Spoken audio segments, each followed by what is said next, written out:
بسم الله الرحمن الرحیم. ګرانو کتونکو دا وهم په شاړي کې د عوامي نشرت پارټي د تحصیل مټي صدر قاسم خان سره موجود یو چې دلته کې د 2018 الیکشن وشو او دلته کې کم نتایج چې دي د هغې په حواله باندې د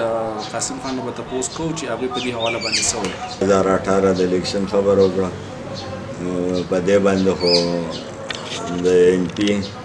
خاص کر او تقریبا د ټولو پارټو سوا د پی ټی آی نه د هغې تحفظات به دا د پاکستان په تاریخ کې دا اولنی الیکشن دی چې هر مهالدن نه په پولنګ بوت کې به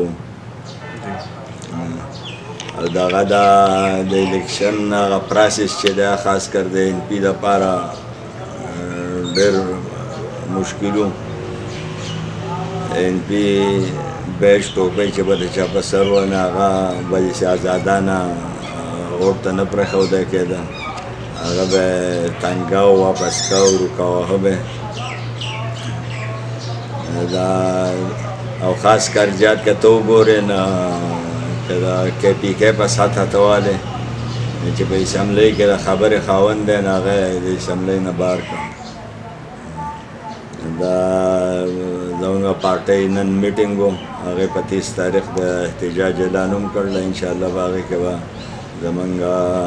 ورکران دا برپور حصالي. بیا آل پارټیز کانفرنس هم راغوښتی شوی دی، نو په هغې کې به هم د پارټو مشران یو لایحه عمل دغه کړي، انشاءالله چې مشران موږ له څه ګایډلاین راکوي په هغې به موږ عمل کوو. او دا یو بوګس الیکشن و، دا موږ په هېڅ صورت د خپلو کارکنانو ډېره شکریه ادا کوم، خاص کر د هغه وخت نه چې د الیکشن کمپاین شروع شوی دی چې هغو په څونه جوش جذبه باندې په هغې کې حصه اخیستې ده، خپل ځان یې کړول دی، خپل تاوان یې کړلی، خپله خرچه یې کړله. نو زه او زموږ ملګری چې دی نو هغه ښه په ایماندارۍ ولاړ دی او انشاءالله چې موږ به ورسره هم ښه په ایماندارۍ ولاړ یو او په را روان احتجاج کې به زموږ د ملګرو هغه جذبې او د دې هغه پته ولګي او انشاءالله پارټي زموږ زیاته شوې ده.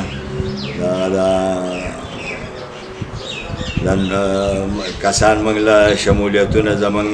تاسو ته ښکاره ده ښه مضبوط شوي دي او هم هغه کسان دي چې دا زموږ سره ولاړ دی او دا به د اخره پورې ولاړ دي او زما ټولو ملګرو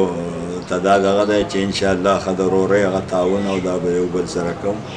ډېره مهرباني.